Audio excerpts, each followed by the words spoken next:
Breaking news now. Russia's sights are set on Ukrainian journalists. Since Russia launched its all-out war in February 2022, at least 15 members of the media have been killed in Ukraine. The National Union of Journalists of Ukraine has accused the Russian government of targeting journalists alongside civilians, hospitals, schools, orphanages, residential buildings, communication centers, and places of worship. Reporters covering conflicts like the one in Ukraine risk their lives to bring the public the truth and expose atrocities committed on both sides. War crimes almost never get punished, however, when journalists are the intended victims.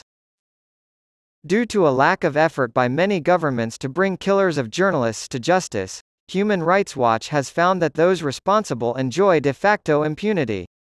The United Nations Educational, Scientific, and Cultural Organization reports that when journalists are murdered, 9 times out of 10, those responsible are not brought to justice. This impunity is a symptom of worsening conflict and the breakdown of law and judicial systems, and leads to more killings. Directed killing, attacking, kidnapping, or killing journalists is not a novel tactic of war. It's not unheard of in Russia, where the government has been linked to plots or assassination orders against Russian journalists like Elena Kostyuchenko for their coverage of the conflict in Ukraine. Since Vladimir Putin came to power in Russia in 1999, 48 journalists and media workers have been killed. Many people were killed in contract killings with no investigations, arrests, or prosecutions. Included in this group is Anna Politovskaya, a Russian war correspondent who was killed in October 2006 while covering the Second Chechen War.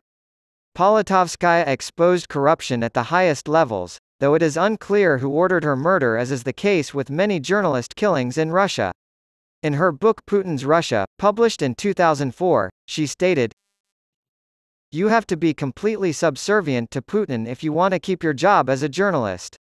Our special services, Putin's guard dogs, reserve the right to decide whether or not the alternative is death, the bullet, poison, or trial."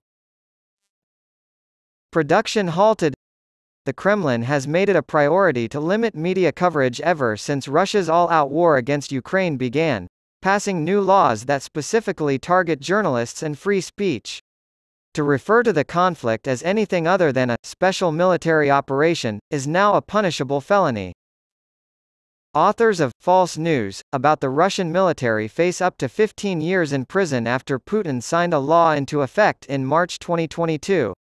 The Russian president signed a law in July 2017 that gives Russian authorities the authority to shut down foreign media outlets that engage in what they call hostile actions against Russian media abroad. Russia has restricted access to, stripped the licensing of, or banned the operation of Novaya Gazeta, Radio Echo, BBC Russia, Radio Liberty, and Meduza, among others, as part of a crackdown on non-governmental and international media organizations. Reporters for most independent media outlets have fled the country, forcing them to shut down. TV Rain, one such network, was labeled a foreign agent by the Kremlin in the year 2021. After being rejected by advertisers, it moved to an online-only format. The Russian government censored it for reporting on the war in March 2022, shortly after new media laws were implemented. This meant that TV Rain had to go into hiding. Snipers targets. A Sky News television crew was ambushed and shot at by Russian troops less than a week into the invasion last year, despite the crew identifying themselves as journalists. On March 6, 2022, while traveling in an armored vehicle bearing obvious press markings, Swiss photojournalist Guillaume Briquet was shot and robbed by Russian soldiers. Both journalists were able to escape the attacks they covered and continue their work. Many people were not. The first foreign journalist to be killed in Ukraine was the American Brent Renaud. When Russian troops opened fire on a car driven by a Ukrainian civilian on March 13, 2022, he was inside with the documentary photographer Juan Arredondo. Arredondo suffered an injury. Ukrainian Reuters photographer Max Levin and his bodyguard Oleksiy Chernyshov were both killed on the same day. Reporters Without Borders, RSF, conducted an investigation and found that the death was premeditated. After being interrogated and tortured, the RSF report suggested they may have been killed. Bohdan Bitek, a journalist for the Italian publication La Repubblica based in Ukraine, was shot and killed in April. Even though he and his colleague Corrado Zunino were wearing press identification vests, they became the targets of snipers. Standards shifting?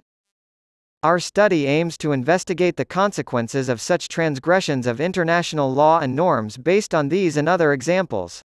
Russia ratified the Geneva Conventions of 1949 in 1954, providing civilian protections for journalists. These state that, barring direct participation in hostilities, journalists covering international conflicts are entitled to the same rights and protections as civilians. Journalists who are invited to accompany military units but are not enlisted members are referred to as war correspondents under the law. They are civilians, too, but they have the added protection of being treated as prisoners of war if they are captured, thanks to the Third Geneva Convention.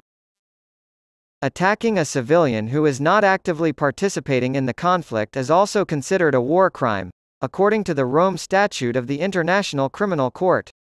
The ICC can only prosecute individuals, not countries or organizations. Journalists are increasingly being singled out for harm during times of conflict, and the rules meant to protect them are weakening. It is crucial for all of us that international laws protecting journalists are strictly enforced and that those responsible for their deaths are brought to justice.